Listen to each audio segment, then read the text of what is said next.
Halo Sobat PUPR, selamat berjumpa kembali di Baomong tentang PUPR.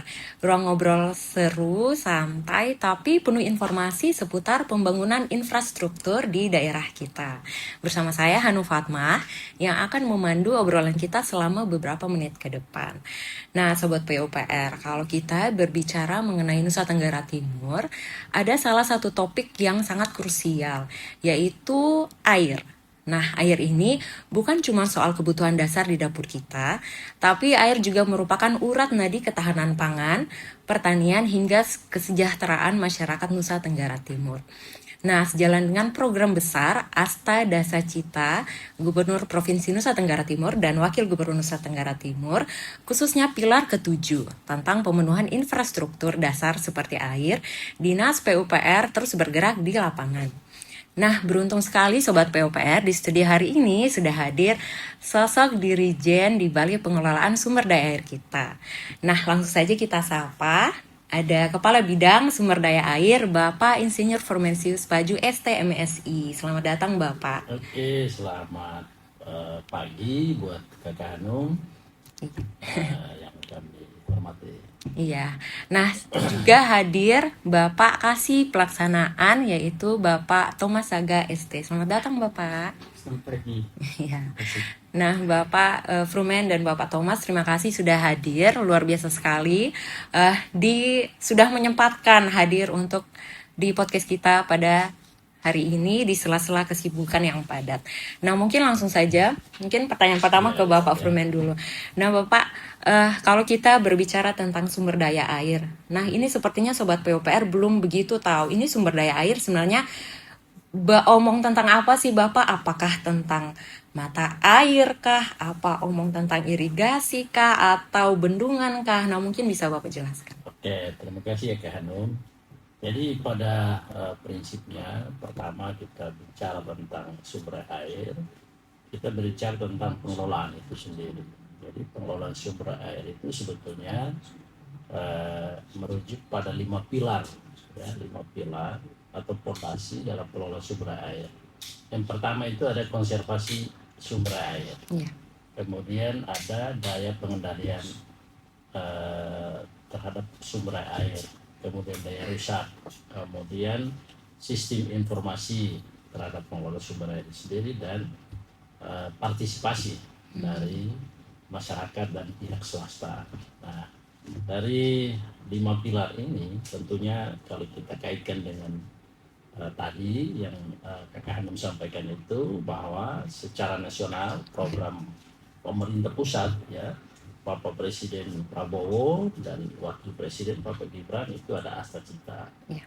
Nah, kemudian kita di Provinsi Nusa Tenggara Timur ini Bapak Gubernur Pak Melki dan Pak Joni Wakil Gubernur itu men-stressing terkait 7 pilar, dan ada yang namanya Dasa Cita. Jadi ada pilar ketujuh tadi itu, dan kalau di Dasa Cita itu ada Dasa Cita ketiga yang pada prinsipnya terkait infrastruktur, ya. Salah satu poin di situ adalah poin tentang infrastruktur sumber daya air.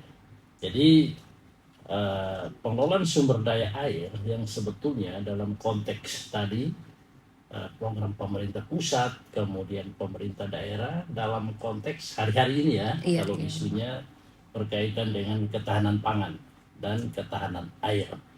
Nah, itulah salah satu tugas kita di bidang sumber air itu, khususnya Dinas PUPR Provinsi, untuk bagaimana menjamin betul-betul program pemerintah khususnya Provinsi Nusa Tenggara Timur dalam berkelanjutan soal pengelolaan sumber air ini, sehingga implementasi program melalui kegiatan dan subkegiatan itu betul-betul sesuai amanah.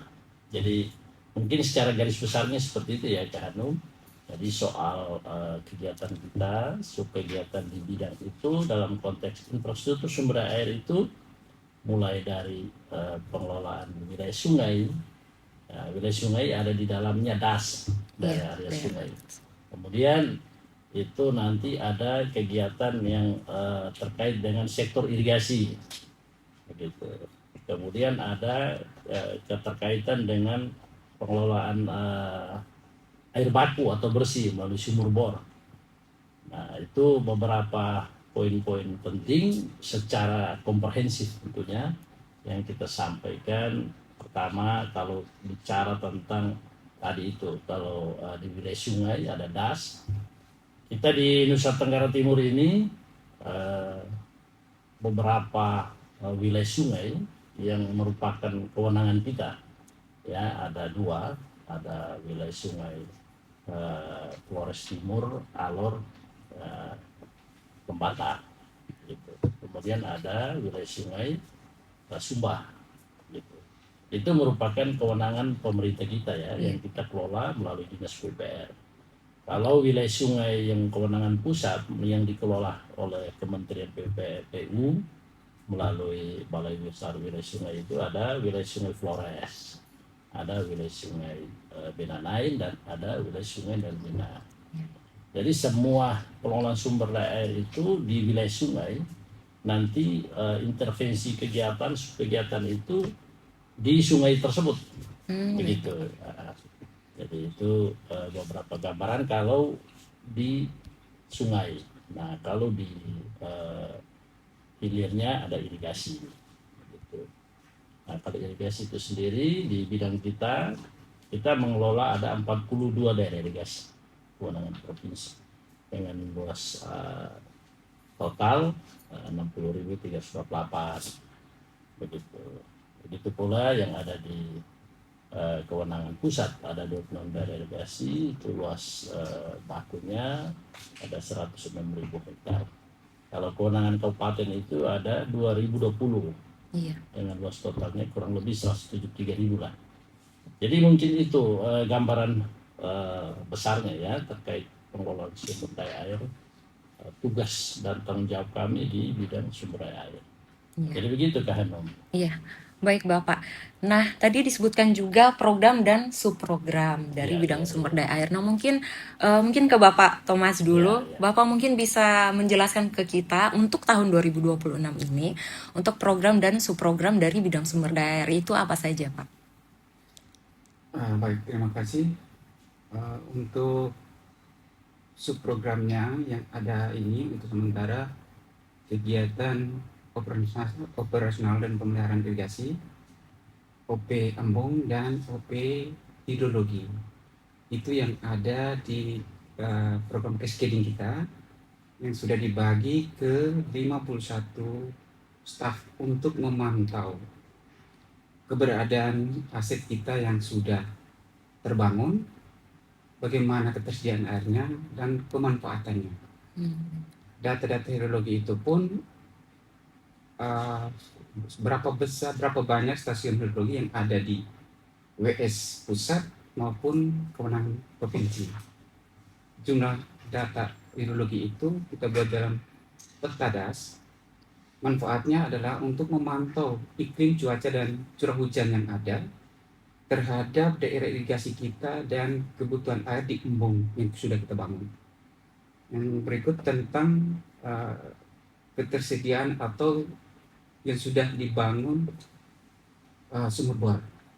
Kita coba menghitung atau mencari tahu berapa besar yang sudah berpengaruh terhadap kehidupan masyarakat di sumur bor, embung, dan irigasi itu sendiri. Oh iya, baik Bapak. Bapak tadi kalau tidak salah berbicara tentang embung. Nah, Bapak di sini saya rasa Sobat PUPR, saya sendiri sebenarnya tidak begitu mengetahui ini embung, sering dengar sih Pak. Jadi embung, bendung sama bendungan. Nah, ini sebenarnya apa perbedaan dari ketiga itu tersebut? Kalau kita tahu kan sebagai masyarakat umumnya tahu itu mungkin tempat penampungan air. Nah, mungkin Bapak bisa jelaskan itu perbedaan dari embung, bendung, dan juga bendungan, Bapak. Kalau bendungan itu untuk menampung air dan berfungsi ganda, tergantung desainnya. Bendungan itu untuk kebutuhan utama air, minum, irigasi, dan juga ada yang menggunakan untuk olahraga rekreasi. Baik, Bapak. Sedangkan bendung itu banyak orang yang berpikir bahwa bendungan itu sama dengan bendung. Iya, iya. Padahal bendung itu hanya untuk menahan air, menaikkan tinggi muka air sehingga dapat dialirkan ke sawah. Baik. Elevasi mercu itu ditempat berdasarkan elevasi tertinggi sawah, sehingga kalau mercu itu eh, rendah dan masyarakat meminta airnya harus dinaikkan, kan tidak mungkin Iya, iya, benar sekali. dalam rencana seperti itu. Sedangkan embung itu untuk menahan air, menampung air untuk kebutuhan di musim kering. Di dalam standar embung kecil dulu, definisi embung itu adalah menampung air untuk menyediakan air untuk kebutuhan di musim panas. Tetapi dalam kenyataan sekarang, fungsi embung itu sudah menjadi konservasi alam. Jadi tidak harus tertampung utuh, tetapi minimal kita menahan lebih lama Iya. di darat. Jangan biarkan air itu mengalir ke laut, sehingga berpengaruh pada alam sekitar itu. Muka air tanah itu akan naik, sehingga mata air yang dulu hilang bisa muncul lagi. Jadi Iya. itulah perbedaan fungsinya masing-masing, termasuk bendungan itu juga dengan skala yang cukup besar. Oh iya, baik Bapak. Nah, kalau di sekitar Kota Kupang atau yang dekat-dekat sini Bapak itu ada, Bapak bisa sebutkan embung, bendung atau bendungan yang mungkin kita kadang-kadang kayak masih bingung, ini punyanya provinsi kah atau ini punyanya pusat, seperti itu Bapak. Baik. Untuk Kota Kupang memang belum ada bendungan, baru ada rencana, tapi sampai sekarang belum ada realisasinya. Tetapi yang paling dekat kita yang kita kenal sudah lama adalah Bendungan Tilong. Iya, iya Nah, benar. Bendungan Tilong itu pastinya beda dengan embung kecil. Iya. Nah, embung kecil ini banyak sekali di Kota Kupang, baik kewenangan kota itu sendiri, provinsi dan pusat. Iya. Nah, kita salah satunya adalah embung Pitunis di Manulai 2, yang rencananya kami coba untuk praktek melakukan perhitungan di mana asas manfaat dari embung kecil itu sudah cukup lama untuk kebutuhan sayur Kota Kupang, mendukung sayur Kota Kupang, dan beberapa minggu ke depan kita akan coba untuk bersama staf lain untuk melihat seberapa jauh manfaatnya. Baik Bapak, jadi betul-betul bermanfaat ya Bapak untuk masyarakat Nusa Tenggara Timur. Nah, mungkin saya kembali ke Bapak Frumen lagi. Nah, untuk ini Bapak, terkait instruksi Presiden atau Inpres nomor 2 tahun 2025, ada kebijakan yang menekankan integrasi infrastruktur air untuk swasembada pangan nasional. Nah, Bapak di NTT sendiri bagaimana proses pembangunan sumur bor untuk daerah rawan kekeringan dan bagaimana infrastruktur tersebut menyelamatkan produktivitas petani kita saat musim kemarau panjang tiba? Oke, baik Kak Hanum ya, saya sedikit menjelaskan terkait implementasi Impres ini. Jadi tadi sejalan apa yang disampaikan Pak Thomas selaku Kepala Seksi pelaksananya di sumber air itu, sebetulnya Impres nomor 2 tahun 2025 itu terkait percepatan mulai dari pembangunan, peningkatan, rehabilitasi OP terhadap jaringan irigasi, terhadap untuk ketahanan pangan, dan juga tujuan utamanya itu untuk swasembada pangan. Nah, ini di Nusa Tenggara Timur itu ya dalam catatan kita ya ada peningkatannya produksi padi dari tahun lalu 2024 menuju 2025. Kalau saya mencatat itu ini ada data-data ya, Iya. dari statistik yang sumbernya dari Dinas Pertanian. Jadi untuk NTT pada saat tahun lalu ya luas tanam kita itu ada 273.800 hektar ya, dengan target produksi padi sebesar 1.186.456 ton. Iya. Nah, itu gabah kering. Kalau dikonversikan ke beras itu sekitar 694.944 ton. Nah, target ini untuk memenuhi rata-rata kebutuhan beras NTT. Kalau NTT itu sekitar 650.000 ton. per tahun. Jadi kalau kita bicara tentang apakah di situ ada swasembada, ada, Iya. karena dia ada surplus sedikit ya, Iya, benar. ada kenaikan. Dan target tahun ini juga sama. Jadi 2026 itu pasti targetnya lebih besar dari tahun lalu.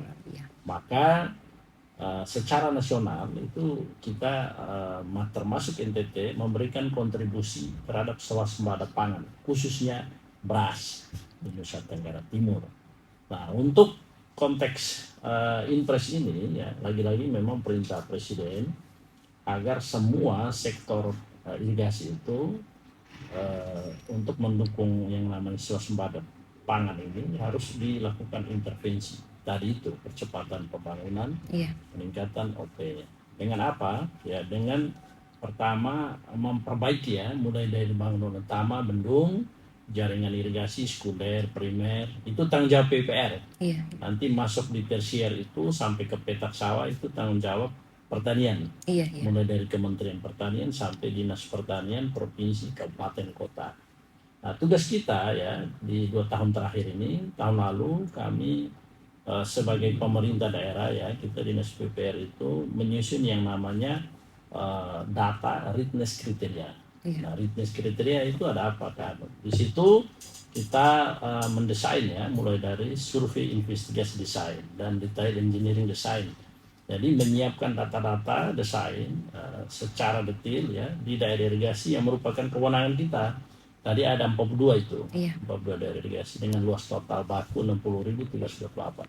Kita tahun lalu melakukan studi SID itu terhadap 6 daerah irigasi. Ya, ada di Pulau Flores, di Kabupaten Manggarai ada 2, daerah irigasi Cancar, daerah irigasi Satarlenda, kemudian daerah irigasi Waipaku, Manggarai Barat itu ada 3. 1 di Pulau Timur, daerah irigasi Obor, dan 2 ada 1 daerah irigasi Wairiman dan 1 di Pulau Sumba, daerah irigasi Loli.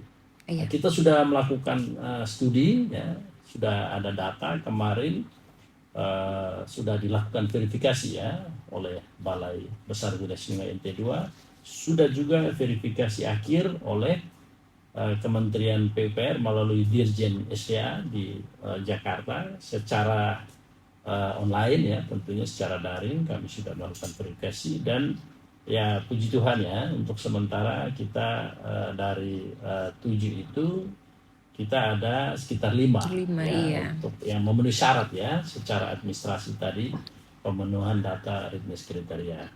Dan nanti ketika misalnya hasil akhir bahwa dinyatakan diterima, nyaris memang eksekusi dari kegiatan nanti itu di bulan Juli Agustus terhadap rehabilitasi ya. Iya. Ada juga peningkatan di dalam, ada saluran tanah menjadi saluran permanen. Jadi kalau di daerah irigasi itu kita mengenal ya secara fungsi ya, irigasi itu ada irigasi teknis, semi teknis, dan irigasi sederhana.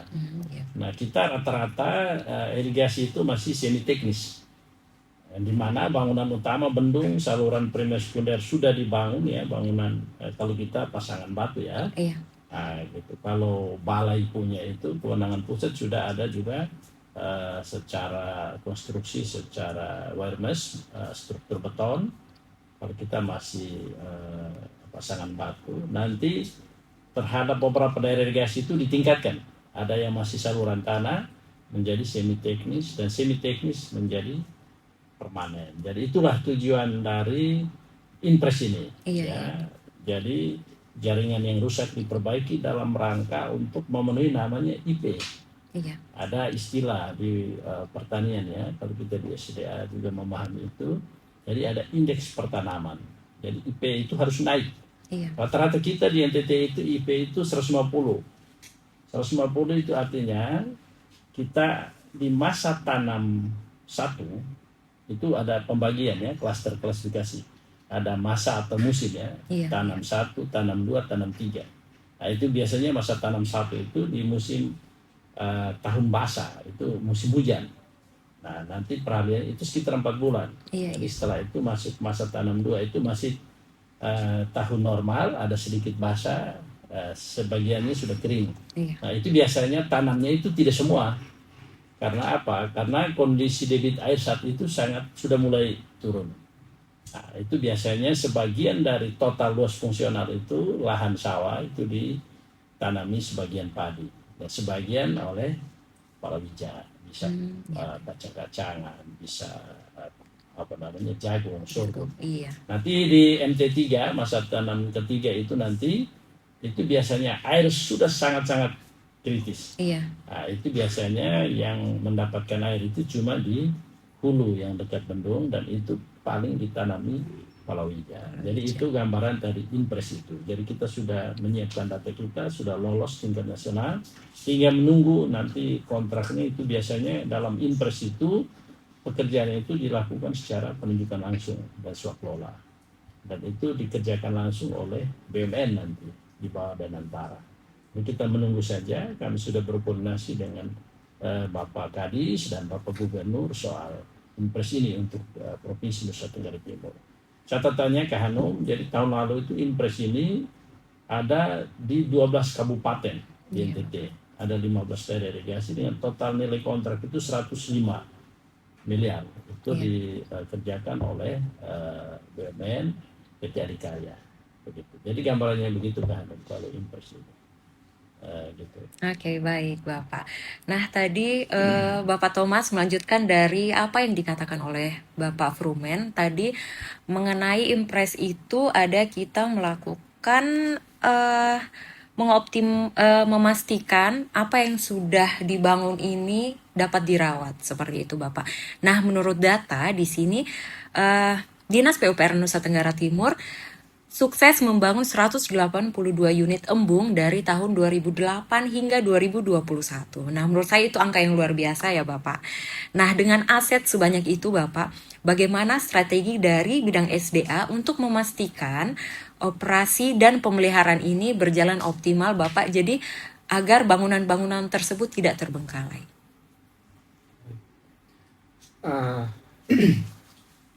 Kami di seksi pelaksanaan mendistribusikan semua pegawai berdasarkan scheduling di setiap lokasi embung 2 orang untuk memantau selama setiap tahun. Dan dipantau adalah kondisi kerusakannya dilapor oleh petugas OP di 59 embung yang berdasarkan SK OP irigasi. Iya. OP embung.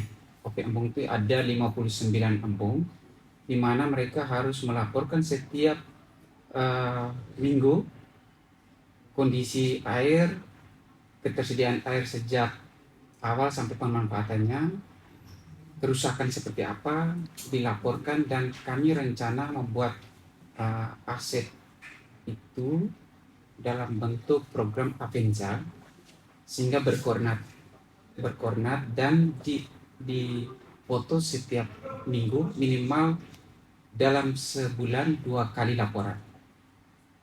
Staf diminta untuk mengumpulkan data-data kondisi kerusakan, dilaporkan ke Pak Kabid, Pak Sekretaris dan Kepala Dinas sebagai informasi awal untuk kita membuat backup perhitungan RAB dan kebutuhan kita sebanyak 59 embung itu apabila ada rusak. Tetapi tidak menutup kemungkinan tetap memantau embung-embung yang di luar SK tersebut, di mana petugas OP-nya tidak ada. Sehingga kami memanfaatkan teman-teman OP irigasi apabila dia dekat, minta untuk memotret atau mencari tahu kondisi embung yang ada. Selain petugas OP, kita memantau lewat citra satelit. Ada beberapa embung yang sudah jebol berdasarkan citra satelit itu terjadi di tahun 2021 pada saat seroja. Sehingga kondisi kerusakan itu kita coba lagi sementara buat masing-masing staf berdasarkan scheduling itu menghitung dan memantau semua pekerjaan embung yang sudah ada di 182 lokasi itu. Jadi itu benar-benar tiap minggu selalu ada laporannya, selalu dipantau seperti itu ya Bapak. Nah, jadi benar-benar merawat, kalau bisa kita bilang istilahnya kita merawat apa yang sudah dibangun. Jadi mungkin rawat itu kalau ada petugas OP itu wajib pembersihan. Sampai ke Potong pembersihan ya Pak ya? rumput di atas tanggul, Oh iya. karena tanggul itu harus terhindar dari pohon, karena pohon itu akarnya sangat merusak tubuh embung itu sendiri. Nah iya. Itu yang kita khawatirkan, dan melarang masyarakat untuk tidak boleh menanam sesuatu apapun di atas tanggul, Iya. karena resikonya akan menggemburkan tanah, terjadi erosi, tubuh tanggul menjadi terancam dari gerusan dan akibatnya akan menjadi rusak. Ya, gimana Iya, Hanum? jadi Bapak, jadi ini benar-benar menarik ya Bapak. Jadi Ya. mengelola air itu bukan cuman soal membangun fisiknya saja Ya. Bapak. Jadi bagaimana Betul. kita juga bisa merawatnya. Nah ini Bapak, tadi Bapak sempat sebutkan area kerja di Nusa Tenggara Timur, kita punya 5 wilayah sungai besar. Benar. Nah dari 5 wilayah sungai tersebut ada pembagian kewenangan. Ada yang di bawah pusat dan ada juga yang di bawah provinsi. Ya. Seperti WS Sumba dan juga Flores Timur. Ya. Terus ada Kepulauan Alor Lembata. Nah, Bapak mungkin bisa dijelaskan Bapak, kenapa pembagian kewenangan ini penting dan bagaimana koordinasi di lapangan. Jadi tidak ada ego-egoan untuk mengoptimalkan potensi besar. Contohnya seperti di Das Benanain atau Kambaniru. Seperti itu, Bang.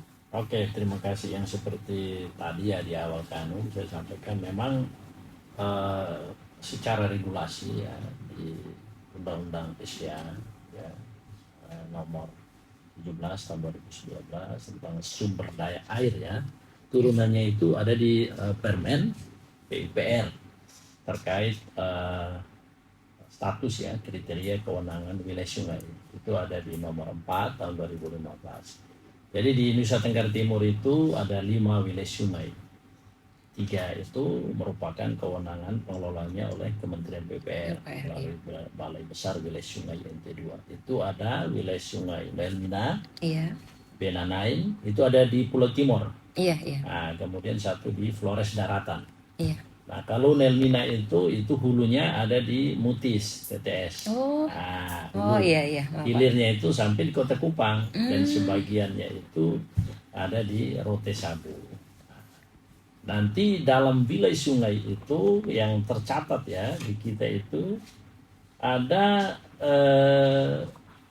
wilayah sungai di Benanain yang hulunya ada sebagian di Mutis juga, TTU, hilirnya ada di Malaka dan Belu. Itu ada 45 das ya, daerah aliran sungai dengan luas totalnya itu 9.618 km persegi.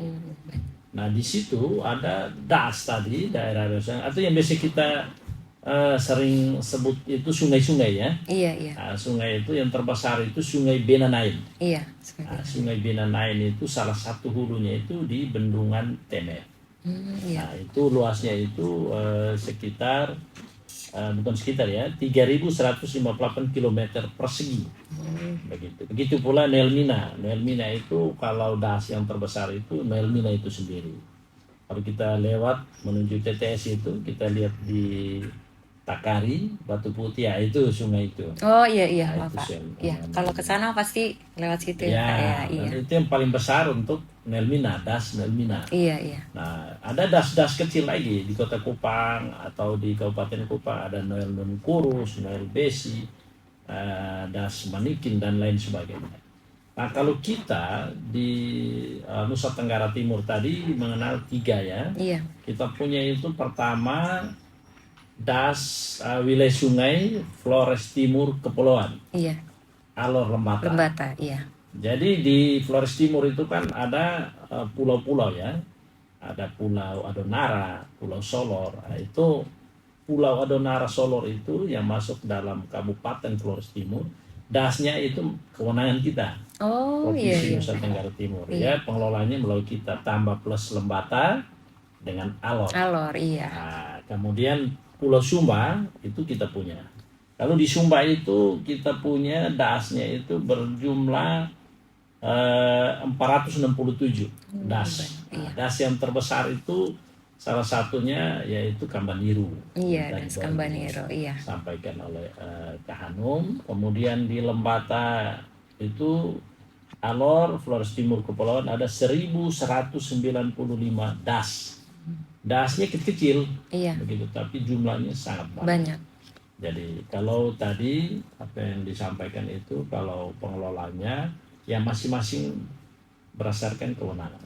Ya kita mengelola kita punya, kemudian Balai Wilayah Sungai mengelola Balai Wilayah Sungai. Nah memang untuk saat ini kalau kita apa yang disampaikan Pak Thomas tadi itu, Iya.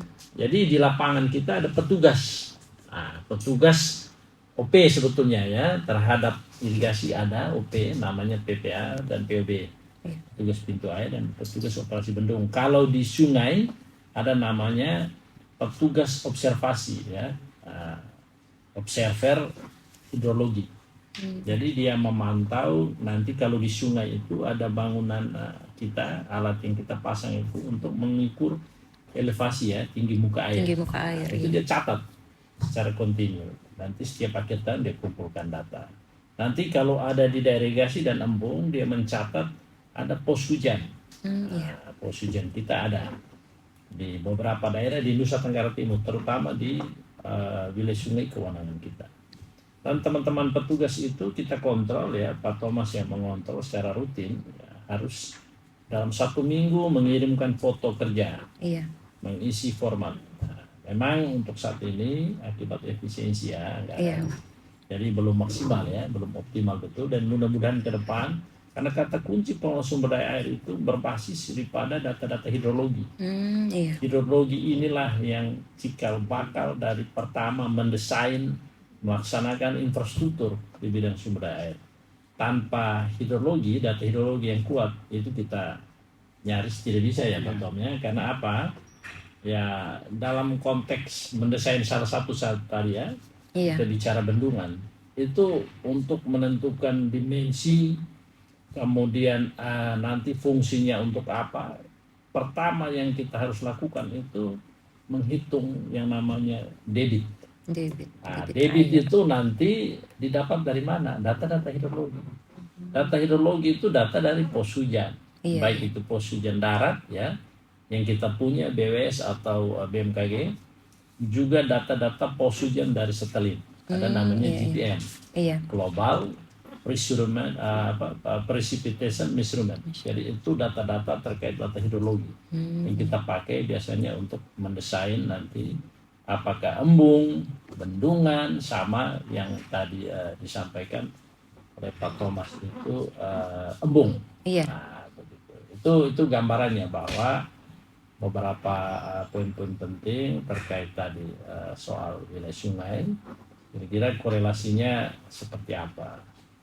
Begitu Kak Hanum. Iya, baik Bapak. Jadi untuk daerah sungai punya pusat ya ditangani oleh mereka, Ya. yang punya provinsi ditangani oleh kita sendiri. Benar. Jadi ini benar-benar melaksanakan sesuai tugas masing-masing. Nah memang satu hal Kak Hanum, dengan hadirnya Inpres ini Iya. itu tidak dibatasi pada kewenangan. Oh, seperti itu. Inpres ini sumber anggarannya itu dari APBN pusat. Jadi kewenangan kabupaten, provinsi, baik itu sungai ataupun irigasi itu tidak dibatasi, karena dia akan melakukan intervensi langsung dari pusat. Ya makanya namanya Inpres kan. Oh iya. Inpres itu kan instruksi, tanpa ada batas sekat, tanpa ada kewenangan. Nah, Iya, gitu iya. kan. Kalau di jalan itu ada Inpres jalan daerah. Inpres jalan, iya. Itu ada. Kalau kita Inpres sumber daya air itu terkait khusus irigasi untuk swasembada pangan. Jadi gitu kan. Oke, baik Bapak. Nah, kembali ke Bapak Thomas. Nah, Bapak tadi sempat disebutkan oleh Pak Frumen kalau ada yang paling penting adalah data. Data yang tiap minggu selalu dikirim. Nah, zaman sekarang ini sudah serba digital ya Pak, digitalisasi. Nah, saya dengar itu di pengelolaan irigasi kita sekarang sudah menggunakan aplikasi namanya EPAXI, Elektronik Penilaian Angka Kinerja Sistem Integrasi. sistem irigasi, maaf ya Pak. Ya. Nah Bapak, apakah bisa dibocorkan sedikit Bapak? Ini aplikasi ini dipakai untuk apa? Dan apakah aplikasi ini dapat merubah cara kerja survei di lapangan menjadi lebih canggih dan lebih cepat? Baik, Epaksi itu sebenarnya hanya sebuah aplikasi yang mempermudah kita dalam melaksanakan pengelolaan aset dan indeks kinerja sistem irigasi, menilai indeks kinerjanya. Epaksi itu menggunakan aplikasi handphone yang harus turun langsung ke lapangan dan terdata berdasarkan siapa yang mengambilnya, kapan dan jam waktu itu. Ya. Menilainya pun real di lapangan dan difoto berdasarkan kondisi real saat itu setiap 50 meter. Jadi apabila satu DI-nya 40-an kilo total saluran irigasi, maka bisa dibayangkan berapa banyak orang yang dibutuhkan untuk melakukan penilaian itu. Iya, Berapa besar anggaran yang harus kita lakukan hanya untuk menilai itu. Iya, benar. Sehingga kami di sesi pelaksanaan mencoba untuk saya coba melakukan pelatihan kepada staf saya supaya mereka bisa memandu para petugas OP yang sudah ada SK-nya itu melakukan IKSI selama 1 tahun, sehingga kita tidak harus ke lapangan, tetapi minimal teman-teman petugas OP di lapangan itu melakukan penilaian langsung dan kita memantaunya dari Kupang. Iya. Itu Epaksi. Di dalam Epaksi itu ada 6 poin penting yang selama ini kita kerjakan. Yang wajib dilakukan di lapangan adalah fisik. Iya. Menilai fisik, melihat aset secara langsung. Dalam penilaian fisik itu memang kelihatan mudah karena menggunakan handphone. Iya. Semua orang bisa tinggal memilih, baik rusak ringan, rusak sedang, dan rusak berat. Tetapi yang menjadi beban adalah nilai yang kita pilih itu apa bisa dipertanggungjawabkan atau tidak. Benar. Dalam rangka banyak orang mengatakan bisa mudah karena dengan jarinya bisa memilih. Iya. Tetapi dari akibat memilih itu kondisi irigasi yang misalnya kita sudah rehab beberapa tahun lalu, harusnya IKSI-nya naik menjadi membaik. Iya. Tetapi karena kemampuan sumber daya manusia kita yang kurang, nilai itu akan menjadi turun, dan itu terjadi di hampir seluruh Indonesia. Iya Bapak. Sehingga di dalam rencana kerja kami mungkin bulan depan itu kita akan melakukan praktek di DI Kewenangan Pusat di Manikin untuk staf pelaksanaan, sehingga dia bisa memantau atau memandu petugas OP selama 1 tahun ini. Iya. Jadi IKSI itu tidak harus selesai dalam 1 bulan, tetapi minimal hari ini dia 100 meter. Iya. Nah, minggu depan dia 200 meter atau 1 kilo lah. Iya. Misalnya di Wanokaka 48 kilometer saluran, berarti kita bagi dalam 1 tahun itu dia harus intens berapa kali dengan jumlah berapa orang. Iya. Penilaian itu menjadi akurat. Itu untuk pekerjaan fisik. Iya. Sedangkan poin kedua itu tentang produktivitas. Di dalam produktivitas itu kita harus tahu di dalam pertanyaan IKSI itu bagaimana debit atau kebutuhan air untuk 1 hektar sawah, berapa liter per detik. Sejak dia cetak sawahnya sampai padi itu ditanam sampai panen, itu berapa besar air yang dia butuh. Iya. Nah, itu ada di dalam produktivitas, di mana produktivitas itu menghasilkan berapa ton padi per hektarnya. Nah, itu pun akan kami pantau melalui cascading yang sedang kita rencanakan itu. Iya. Poin yang ketiga adalah dokumentasi.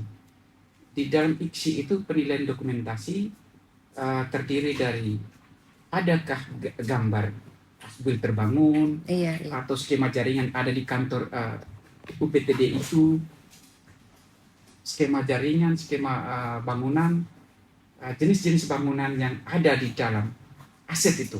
Berapa jumlah bangunan yang ada dan fungsinya masing-masing, apakah masih berfungsi atau tidak. Yang berikut adalah fasilitas OP. Nah, fasilitas OP itu melihat tentang petugas kita, ada cangkul tidak, ada skopnya tidak, Iya. dia ada sepatu bot, ada mantel. Ya.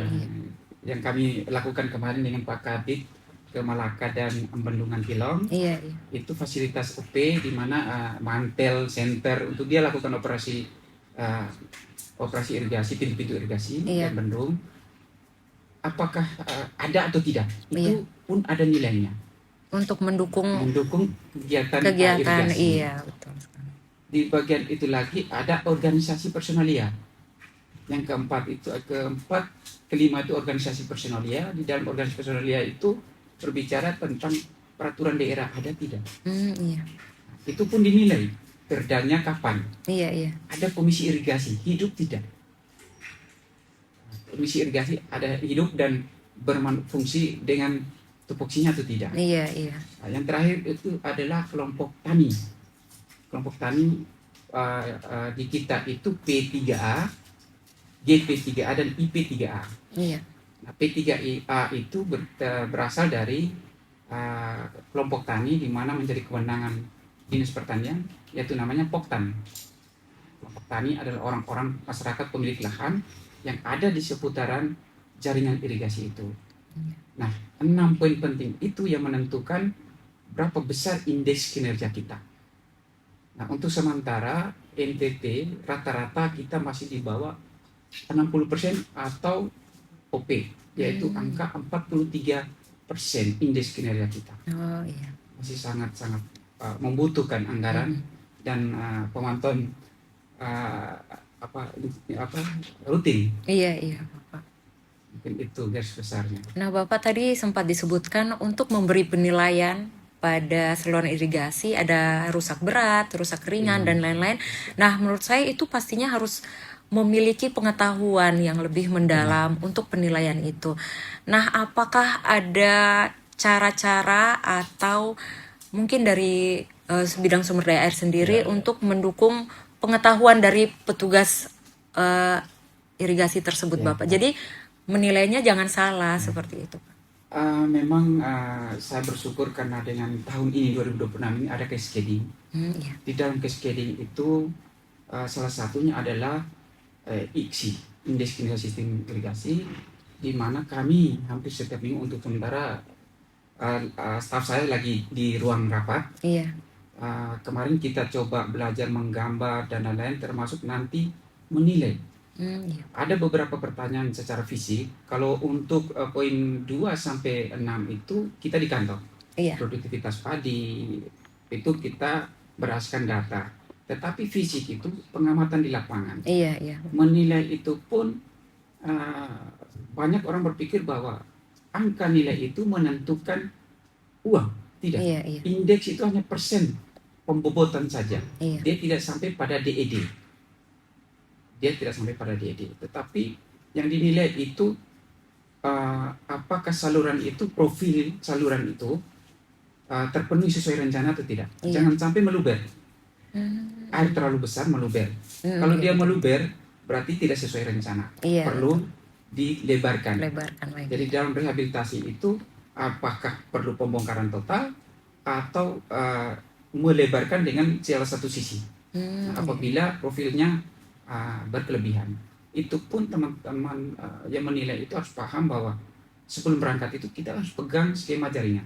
Iya. Dan harus tahu bahwa profil itu berapa debit yang bisa kita layani pada ruas yang kita lewati, sehingga begitu pertanyaan apakah debit air itu memenuhi standar rencana atau tidak, kata iya atau tidak itu centangnya harus punya rasa sehingga ini bertanggung jawab atau tidak. Iya, benar sekali. Nah, yang kedua adalah menilai secara langsung apakah ada bocoran yang di dalam bangunan itu disebut oncoran. Iya. Tetapi dulu kita kenal sadap liar. Iya. Orang bobol kiri kanan Iya, karena mereka tidak betul. paham. Iya.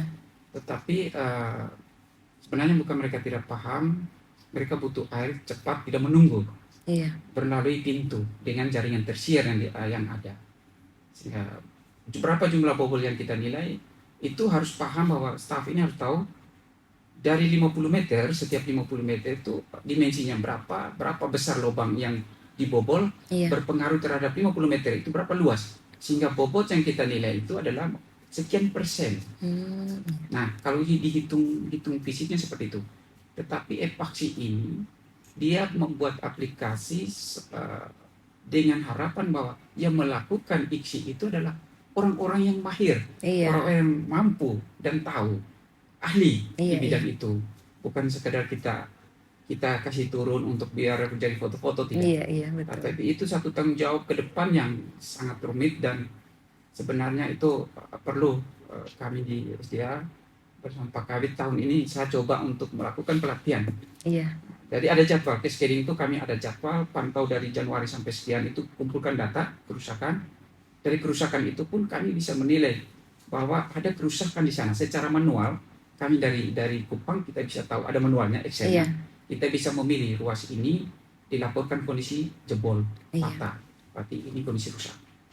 Nah, sambil kita latihan nanti di Manikin tentang IKSI, baru nanti sekitar bulan Agustus September itu masing-masing tim pelaksana DI masing-masing memandu teman-teman di petugas OP yang ada di lokasi masing-masing, sehingga mereka bisa biarpun dengan kemampuan apa adanya, mereka foto dulu ke sini, Iya. baru kita bisa operasi di situ. Oh, ini harusnya pilih baik, ini harusnya iya, rusak ringan, kita bisa rubah. Iya. Tetapi kita tidak bisa rubah mengisi di sini, karena berkoordinat dan pusat tahu kita menilainya di Kupang. Iya, Koordinat itu kelihatan, sehingga kita minta bantuan petugas OP lewat pelatihan nanti, lewat Zoom nanti. Iya. Seperti itu. Baik, mungkin kita kembali ke Bapak Frumen. Iya. Nah, selain kerusakan di daerah irigasi, Bapak, nah ini kita juga pastinya kita sebagai wilayah kepulauan, provinsi kepulauan, kita pasti menghadapi adanya abrasi, banjirop, sampai dengan intrusi air laut.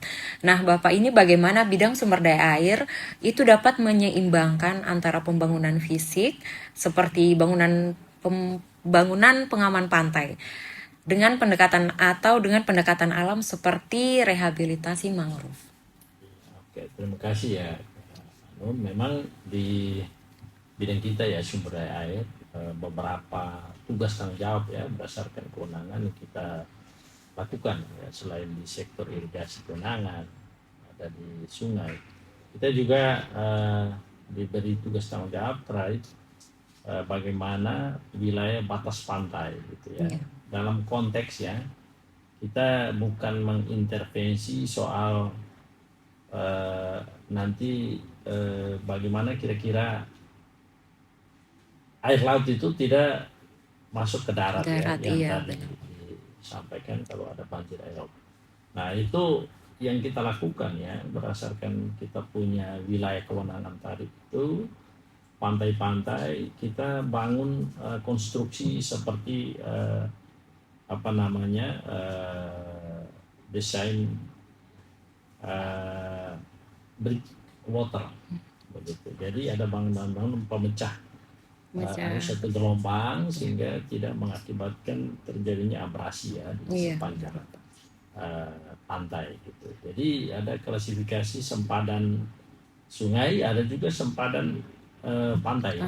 Jadi di sempadan itu kita harus selain nanti kita membuat konstruksi yang kalau kita lihat di Pasar Sapa kemudian di sepanjang pantai di Kupang ini itu kan ada kubus-kubus ya. Iya benar. Nah, itu precast itu yang dibuat untuk bagaimana memecah gelombang itu sehingga tidak masuk ke darat.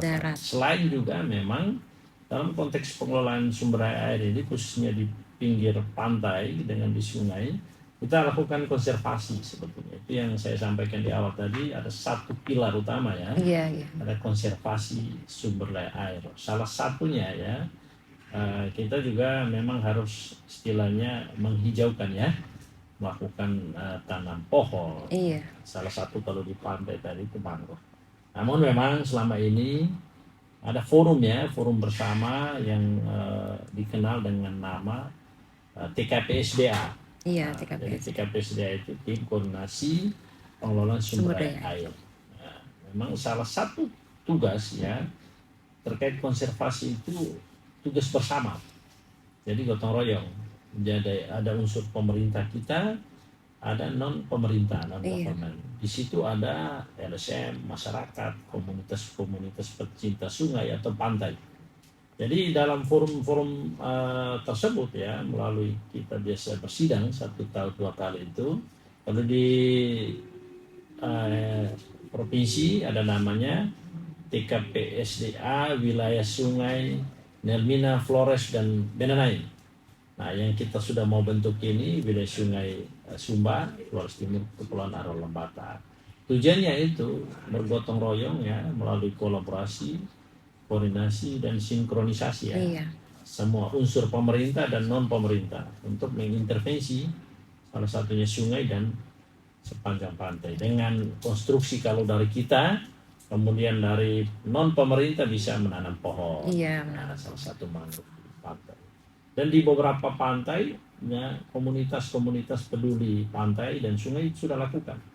Ya, kita biasanya di dalam forum TKPSDA dan ada satu juga forum DAS itu di bawah oleh Kementerian Lingkungan Hidup ya, kalau kita TKPSDA. Iya. Kalau Kementerian Lingkungan Hidup melalui Dinas Lingkungan Hidup Kehutanan ada forum DAS. Di sana kita membahas soal intervensi baik itu pemerintah ya maupun non pemerintah, baik itu kegiatan konstruksi maupun kegiatan non konstruksi ya berupa pemberayaan ataupun tadi melakukan tanaman untuk istilahnya menekan kalau di sungai itu abrasi, kemudian terjadinya sedimentasi juga, kemudian longsor, ada patahan. Nah, itu kita lakukan ya. Namun memang beberapa tahun terakhir ini ya Pak Thomas kita belum fokus ke sana, tapi Iya. mudah-mudahan ke depan ya kita bersinergi ya dengan Iya. komunitas yang non pemerintah untuk melaksanakan itu. Karena memang saat ini kita mengalami efisiensi yang besar ya. Iya, benar ya. sekali Bapak. Mulai dari pusat sampai provinsi daerah mewajibkan kita ya sumber daya yang kita miliki itu kita bergerak. Iya. Artinya dengan uang kecil tapi kita mampu bergerak, memobile ya terkait sumber daya yang kita punya internal kita ataupun eksternal. Iya. Ya butuh kolaborasi. Iya, Ke depan benar ini kami dinas bidang sumber daya air sudah berkoordinasi dengan ada NGO ya dari Jakarta, Alir, ada nama nanti program Alir, bagaimana nanti air-air ya untuk air baku ya untuk air baku di daerah-daerah yang sangat kritis air. Bagaimana air itu nanti diangkat entah dari sungai atau dari air tanah ya untuk dipakai oleh masyarakat ya, melalui sumber daya listriknya itu dari energi baru terbarukan. Nanti ada solar cell, ada turbin kalau di sungai. Ini yang kita mau bahas dalam minggu depan. Hari ini kita susun untuk kirim lokasinya, yaitu intervensi dari non pemerintah. Nanti kita berkolaborasi dan mitra. Begitu. Karena Kak Hanum, jadi ke depan ini ya mulai bulan ini seharusnya kita sudah masuk di perubahan iklim yang sangat-sangat rawan. Iya, benar sekali. Ada istilah sekarang itu El Nino Godzilla. Iya. Itu ke depan itu kita hati-hati betul dalam kursi kita di sumber air, bagaimana mengelola air yang minim. Iya. Ya dengan dalam konteks efisiensi tadi, ya, air juga harus efisiensi. Iya. Jadi kita harus mensosialisasikan mulai dari petani kita ya yang tergabung dalam P3A, bagaimana mendistribusikan air melalui petugas kami PPA dan POB bagi air secara adil dan merata dan cukup. Iya. Tidak boleh ada pemborosan di tingkat irigasi. Begitu juga pemakaian air sumur yang kita sudah bangun itu harus berhemat. Karena puncak kritis nanti itu di bulan Agustus September sampai Oktober itu sangat luar biasa. Bisa-bisa kita sangat kalau dalam istilah debit air itu ada surplus defisit. Iya. Kita nanti defisit yang besar. Hati-hati. Saat ini Pak Gubernur Pak Wagub tadi ada minta data terkait dengan debit air Iya. yang ada di bendungan, kemudian embung sama bendung. Bendung. Kira-kira kondisi saat ini seperti apa, dan estimasi kita untuk 4-5 bulan yang akan datang seperti apa, untuk memastikan kita tidak masuk dalam El Nino Godzilla itu. Iya. Karena berbahaya ya untuk kita di sektor irigasi, khususnya untuk padi ya, ataupun palawija. Kalau sudah ditanam baru gagal karena tidak ada air, debit kecil, wah itu berbahaya. Maka kita antisipasi dari sekarang. Dan forum-forum bersama dengan bencana alam ya, kemudian dari stakeholder lainnya, pemerintah non pemerintah, itu kita sedang membahas terkait bagaimana mitigasi ya terkait bencana yang di depan mata ini, El Nino Godzilla itu kita hadapi secara bersama begitu. Itu yang sekarang lagi kita kerjakan saat ini. Kemudian beberapa kegiatan yang disampaikan oleh Pak Thomas tadi selaku kasih pelaksanaan, bahwa sesuai schedule mereka ya saat ini untuk sektor irigasi tadi pasti itu aplikasi. Iya, aplikasi. Aplikasi dulu sebelum aplikasi ada itu dia dua, ada PAI sendiri, ada ICI sendiri. Iya. Jadi pengelolaan aset itu melakukan identifikasi ya, inventarisasi aset, mulai bangunan utama, bendung, kemudian ada nanti pengambilannya, pintunya, bangunannya, kemudian saluran primer, saluran sekunder, ada bangunan pagi, bangunan sadap, itu semua dengan bangunan pengelengkap. Iya. Nah itu diinventarisasi masuk dalam PAI. Nanti dinilai setiap tahunnya ya, biasanya akhir tahun. Itu yang namanya IKSI, indeks kinerja saluran irigasi. Jadi IKSI itu ada 6 indikator. Ada prasarana fisik, ada namanya produktivitas tanam, ada sarana penunjang, ada organisasi personalia, ada dokumentasi dan P3A. Dan semua itu pembobotan dinilai. Sarana fisik prasarana fisik tadi terkait infrastruktur bangunannya. Kalau produktivitas tanam itu terkait kira-kira IP kita itu setiap kali masa tanam 1, 2, 3 berapa persentasenya, luas tanam, kemudian hasilnya seperti apa ya. Biasanya kalau kita itu IP 150. Nah, kalau produktivitasnya itu biasanya rata-rata ya kita 4-5 ton per hektar di NTT ini. Kecuali sekarang ada program pusat ya, Kementerian Pertanian di beberapa daerah irigasi itu bisa sampai 8 ton. Per hektar. Nah, ada 9. Itu program khusus. Iya. Nah, kalau kita rata-rata 4-5 ton per hektar, itu produktivitas kita. Iya. Begitu pula organisasi personalia tadi itu ada teman-teman OP kita di lapangan.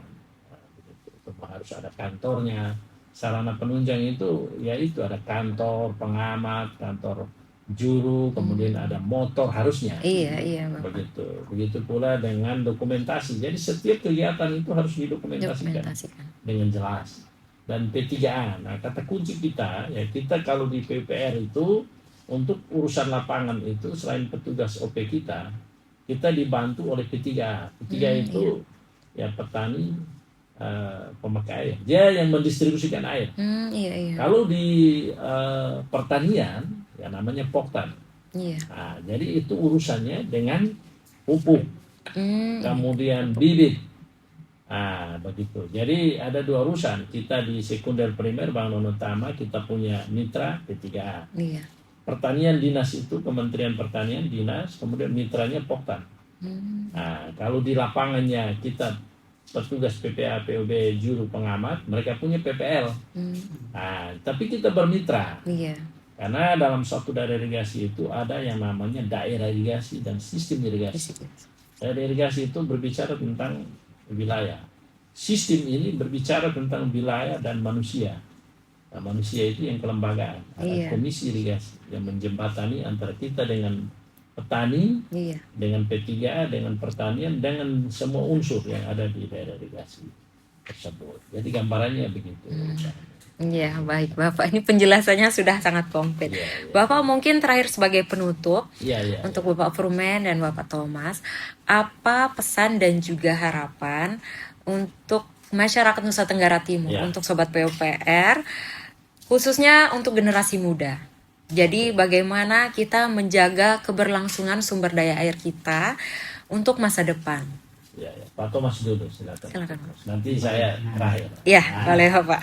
Ayo Pak Thomas. Pesan saya, SDA ini berbicara awal itu adalah alam dan manusia. Supaya alam itu bersahabat, kita menjaga alam itu sendiri.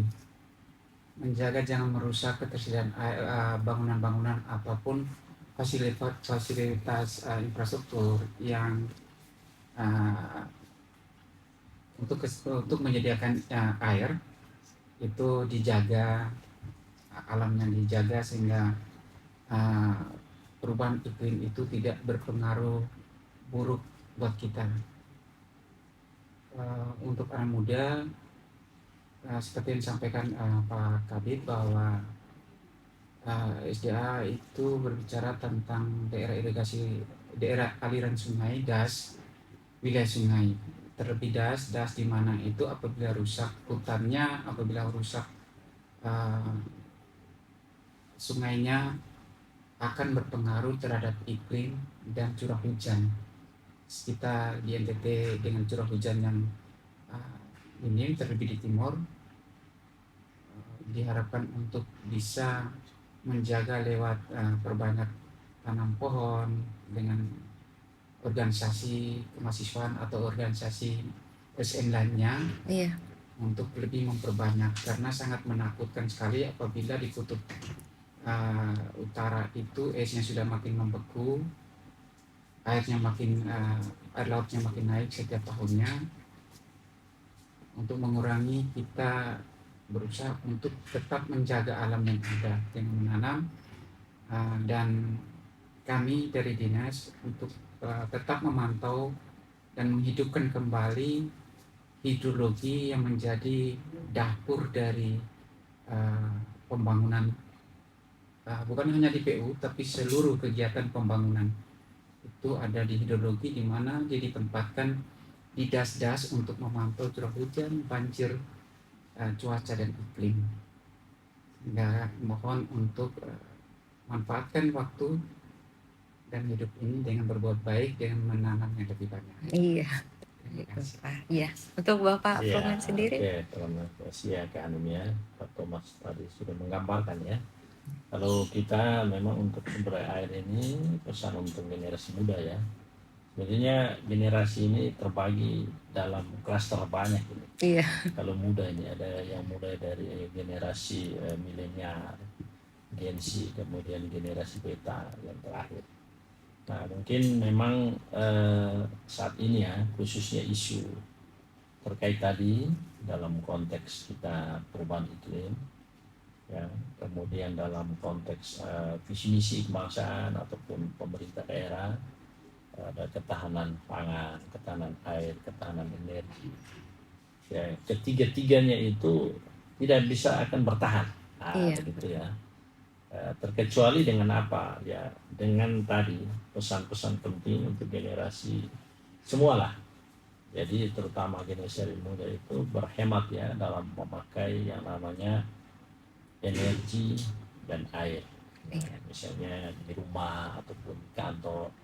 Efisiensi yang dilakukan oleh pemerintah saat ini, energi ini, listrik, ya, di kementerian itu sama seperti kita. Iya, iya. Termasuk salah satunya work from home. Iya. Nah, itu artinya untuk meminimalisir penggunaan energi, ya, baik itu bahan bakar ya ataupun energi listrik, sehingga pemakaiannya lebih hemat ya, dalam konteks untuk pertahanan energi salah satu. Nah, kalau dalam konteks sumber air ya khususnya air itu sendiri berhematlah dalam memakai air ya, memakai air minum, kemudian air di sawah itu berhemat.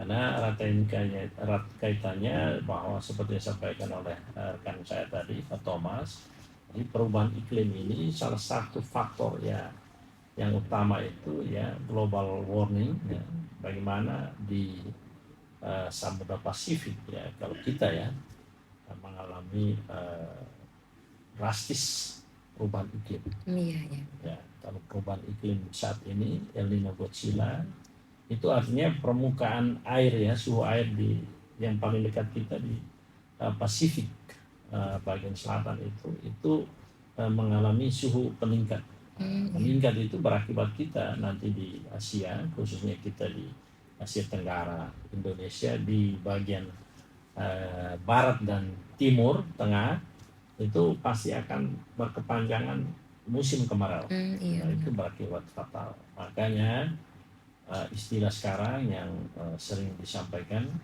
bahwa El Nino Godzilla itu artinya sangat besar ya.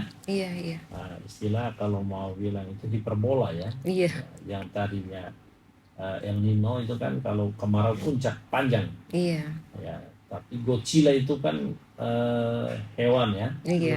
yang menunjukkan dia sangat besar. hiperbola dari yang tadi yang namanya Iya, El Nino. sendiri. Itu memang dalam konteks BMKG itu tidak ada istilah Godzilla. Iya, Godzilla. Tapi El Nino ada, yang lawannya La Nina. Iya. La Nina itu ya musim hujannya panjang. Dan semua memang berakibat. Ya, makanya kita dalam setiap kesempatan mulai dari pemerintah itu pusat daerah yang mewajibkan semua unsur ya, stakeholder juga di luar pemerintah untuk sama-sama melakukan namanya mitigasi. Jadi siap siaga. Nah, siapnya ya sejak sekarang sosialisasi melalui podcast dari Kahanum ini. Jadi kita akan berbagi kepada masyarakat ya, yang biasanya penonton, pembaca ini kan generasi muda tadi. Iya, benar. Ya mudah-mudahan sampai ke mata mereka ya, serta telinga dan hati mereka sehingga bijak ya dalam konteks penggunaan air, penggunaan energi, sehingga spirit yang disampaikan oleh Bapak Gubernur kita ya, Bapak spirit yang sering kita dengungkan ya. Sebetulnya itu bukan yel-yel ayo bangun NTT, itu spirit bagaimana kita betul-betul berkolaborasi ya, bersatu bergotong royong, bukan hanya lip service, bukan sekedar bicara di atas mulut, tapi harus diimplementasikan dengan kegiatan, subkegiatan. Dan di luar itu kita jabatan kita atau fungsi kita, peran kita sebagai ASN di kantor. Di luar dari situ sebagai seorang bapak, seorang kakak, seorang anak, seorang adik, peran kita yaitu menyampaikan kepada masyarakat bahwa memang kita kalau minum air ya bukan dibatasi ya, hemat dalam konteks kalau 1 gelas minum habis. Iya. Jangan sampai minum setengahnya dibuang. Begitu juga mencuci piring, air secukupnya, mencuci pakaian secukupnya. Begitu. Kalau saya di rumah Kahanum, jadi di beberapa titik itu saya buat lubang peresapan. Nah, itu sangat bermanfaat ya ketika musim hujan ataupun pada saat kita mencuci. Ya semua air yang itu saya arahkan di beberapa titik. Ya mungkin hari ini kita belum dapat hasilnya ya, ini salah satu konservasi di rumah tangga. Ke depan untuk jangka panjang ya kita bisa dapatkan. Itulah yang harus kita lakukan sebagai insan sumber daya air ya kita yang ada di bidang.